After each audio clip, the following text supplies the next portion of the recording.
আসসালামু আলাইকুম। আপনারা সবাই জানেন যে ঢাকা বিশ্ববিদ্যালয়ের ডাকসুর দুজন সদস্য, একজন হচ্ছে মুসাব্বির, একজন এবি জোবায়ের। এই দুজনকে শাহবাগ থানায় একেবারে একটা অনাকাঙ্ক্ষিত পরিস্থিতির মধ্যে দিয়ে ছাত্রদল দুজনকে বেশ ভালোই পিটিয়েছে। একেবারে মন্দ না, খুব ভিডিও টিডিও যা দেখা গেছে, দুজনকে পুরো দস্তুর মারপিট করেছে এবং আহত করেছে। কথা হচ্ছে দুজনকে নিয়ে। মুসাব্বিরের কথায় পরে যাই। এবি জুবায়ের এবি জুবায়ের হুঙ্কার, দাম্পত্য এবং তার নিজের মব সৃষ্টি করার সক্ষমতা এবং নিজে একজন মববাজ হয়ে ওঠা, এটা কতটা সাংঘাতিক হয়ে গিয়েছিল তার নিজের বক্তব্য থেকে আমরা স্পষ্ট বুঝতে পারতাম কিনা। একদম পায়ের গোড়ালি থেকে শুরু করে মাথা তালু পর্যন্ত পিটাবো। বিসমিল্লাহ বলে শুরু করব, সদাকলুল আজিম বলে শেষ করব। পিটাবো যেই হোক প্রতিপক্ষ, যেই হোক একজন লোক, রাজনৈতিক প্রতিপক্ষ যেই হোক, যখন প্রতিপক্ষকে নিয়ে একজন লোক এরকম হুঙ্কার দিতে পারে, তার মন মানসিকতা, মেন্টালিটি এই সম্পর্কে একটা ধারণা পাওয়া যায়। গত ডিসেম্বরের ঘটনা, ডিসেম্বরের 10-12 তারিখের দিকে ঢাকা বিশ্ববিদ্যালয়ের সমাজবিজ্ঞান অনুষদের শিক্ষক জামাল উদ্দিন, এই ছেলেটা এবি জুবায়ের কি পরিমাণ হেনস্থা করেছিল এটা কি আমরা ভুলে গেছি? আপনারা ভুলে গেছেন? সেই ভিডিও প্রকাশ্য এবং কোনো রাগ ঢাক নাই। আপনার মানে ইউনূস সরকার তো তখন ক্ষমতায়, এবং এই এবি জুবায়েররা এতটাই তখন দানব হয়ে উঠেছিল, একজন শিক্ষককে বিশ্ববিদ্যালয়ের ভেতরে ধরে টেনে হিচড়ে তারপর আবার দম্ভের সঙ্গে বলেছিল সে ফেসিবাদের লোক, ফেসিবাদ ধরেছে, ফেসিবাদের গলা টিপে ধরেছে। এরকম বহু বক্তৃতা শেষে মানে তার যে একজন শিক্ষককে যে সে এরকম অপমান অপদস্থ করলো, এর পক্ষে যত রকম সাফাই গাওয়ার সব রকম সাফাই এই মোসাদ্দেক, এই জোবায়ের এরা গিয়েছে নিজেদের পক্ষে। শাহবাগ ঘটনার পর একজনের একটা হাপিত্যিস আমার খুব চোখে পড়েছে, সাংঘাতিক হাপিত্যিস করছে। বলছে এনসিপি কোথায় যখন শাহবাগ থানায় জুলাই বিপ্লবের অগ্রসৈনিক এবি জুবায়ের আর মোসাদ্দিকরা আহত হলো? কে বলেছে জানেন? যে আরেকজন মবের পক্ষের মানুষ, ব্যারিস্টার ASM শাহরিয়ার কবির। এখন আবার তিনি আইনজীবী ও রাজনৈতিক বিশ্লেষক, ফেসবুক পোস্ট দিয়ে বলেছে এই এবি জুবায়েররা বা তাদের পৃষ্ঠপোষকরা যখন শাহবাগ থানায় মব করে ইমিকে 7ই মার্চের ভাষণ বাজানোর জন্য হেনস্থা করেছিল, তখন কোথায় ছিলেন শাহরিয়ার সাহেবরা? কথা বলেননি। আমরা বেশ কিছু ভিডিও হাতে পেয়েছি, সেই ভিডিওগুলোতে দেখা যাচ্ছে কতটা বিধ্বস্ত, নাজেহাল অবস্থায়। মনে হয় যেন এই এবি জুবায়েরের উপরে ক্ষোভটা একটু বেশি ছিল না? এবি জুবায়েরের ওই হুঙ্কার, পা থেকে মাথা পর্যন্ত পেটাবো, যে হুঙ্কার আমরা শোনালাম, তারপর এটার সঙ্গে জোড়া দিয়ে সোশ্যাল মিডিয়ায় একের পর এক ভিডিও আসছে যে এবি জুবায়েরের অবস্থাটা কি নাজেহাল, কি পরিমাণ হয়েছে।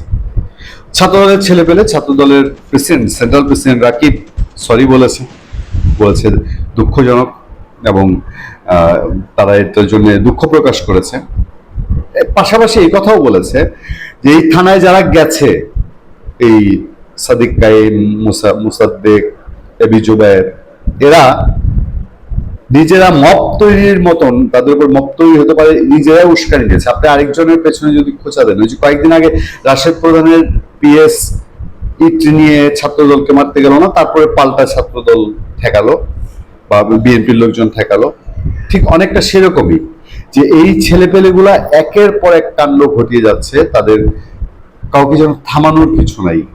মুসাদ্দেকের হালটা সবচেয়ে বেশি খারাপ হয়েছে। মুসাদ্দেক এত বড় হুঙ্কার দেয়, এই হুঙ্কারের পরে এখন সে নিজেই মবের শিকার হলো। ঢাকা বিশ্ববিদ্যালয়ের এই ঘটনার পরে অনেকেই বলতে শুরু করেছে যে আজকে ছাত্রদলের হাতে এই যে এত দাপেল চিৎকার, তো হুঙ্কার, এসবের পরে ছাত্রদলের হাতে পড়েই যদি এবি মুসাব্বির বা এবি জুবায়ের বা মুসাদ্দেকের এই অবস্থা হয়, যদি কোনো দিন ছাত্রলীগের হাতে পড়ে, তাহলে অবস্থাটা কি হবে? একটা মানুষের দাঁত, এটা খোদা প্রদত্ত, আমি এ নিয়ে কথা বলতে চাই না। আমার নিজেরই চোখে সমস্যা আছে, সমস্যা বলতে আমি চোখে কম দেখি তা না, কিন্তু জন্মগতভাবেই শৈশবকাল থেকেই চোখের পাতা আমার বেশি পড়ে। তাই অনেক সময় কেউ কেউ যখন সোশ্যাল মিডিয়ায় না কমেন্ট করেন আমি কষ্ট পাই, লাগে যে এটা তো আমার সৃষ্ট না, এটা কোথাও তারা সৃষ্ট। ফলে মোসাদ্দেকের দাঁত নিয়ে আমি আলাপ করতে চাই না, কিন্তু ছাত্রদল যেন কোথায় তাদের ফলোয়াররা যখন এই মোসাদ্দেককে খোঁজা হচ্ছে তখন বারবার বলে ওই দাঁতলাটা কোথায়, দাঁতলাটা কোথায়। একজনের এক পাটি দাঁত যে বাংলাদেশে ভাইরাল হয়ে উঠতে পারে, দাঁত যে বাংলাদেশে কোনো লক্ষ্যবস্তু হয়ে উঠতে পারে, এইটা এবার ঢাকা বিশ্ববিদ্যালয়ের দিকে চোখ না দিলে হয়তো বোঝা যেত না। যেদিন এই ঘটনা ঘটেছে তার আগের দিন এই মোসাদ্দেকই সোশ্যাল মিডিয়ায় সামনে এসে বলেছে তাকে ছাত্রদলের ছেলেপেলে হুমকি দিচ্ছে এবং বলেছে তার দাঁত ভেঙে ফেলবে। শাহবাগ থানার ভিতরে দাঁত ভেঙে ফেলার চেষ্টা হয়েছে কিনা আমি জানি না। আমি আবারও কিন্তু বলি, গতকাল থেকে বলছি, শাহবাগ থানায় 7ই মার্চে যা ঘটেছিল তা যেরকম নিন্দনীয়, গতকালকে যা ঘটেছে তাও নিন্দনীয়। থানা যে কোনো মানুষের জন্য সবচেয়ে বড় আশ্রয়স্থল। ইভেন অপরাধীরাও, আমরা আদিকালে দেখেছি, অপরাধীরাও গিয়ে থানায় গিয়ে যখন শেল্টার নিয়েছে তখন আর বিক্ষুব্ধ মানুষ তাদের উপরে হানা দেয় না। কিন্তু 24-এর পরে এমন পরিস্থিতি তৈরি হয়েছে, এই থানাগুলোকে আর ওই নিরাপত্তার বলয় বলে আর কেউ মনে করে না। এই এবি মোসাদ্দেক, সাদিক কাইম, তাদের পৃষ্ঠপোষকতায় থাকা ছেলে পেলে থানাগুলোকে এমন ভাবে ব্যবহার করেছে, এমন ভাবে মবের পেছনে কাজে লাগিয়েছে যে এদেরকে আলটিমেটলি এখন আর সে থানার আগের জায়গা নেই। থানার পুলিশ দেখে দেখে হাসে। ইমিকে যখন এই জামাতপন্থী, শিবিরপন্থী বা জুলাইপন্থীরা হেনস্থা করেছে তখন পুলিশ নীরব।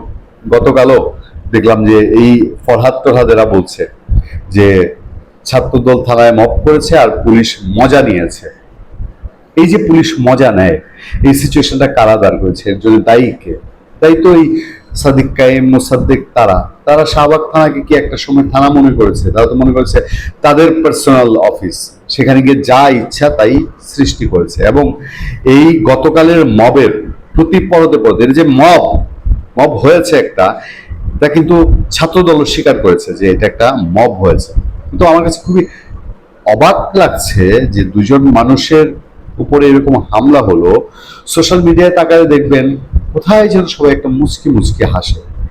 আচ্ছা হয়েছে, প্রকৃতি তার সাজা দিয়ে দিয়েছে, বিচার তার হয়েছে, আল্লাহর নিয়মে বিচার হয়েছে, এরকম একটা ব্যাপার স্যাপার।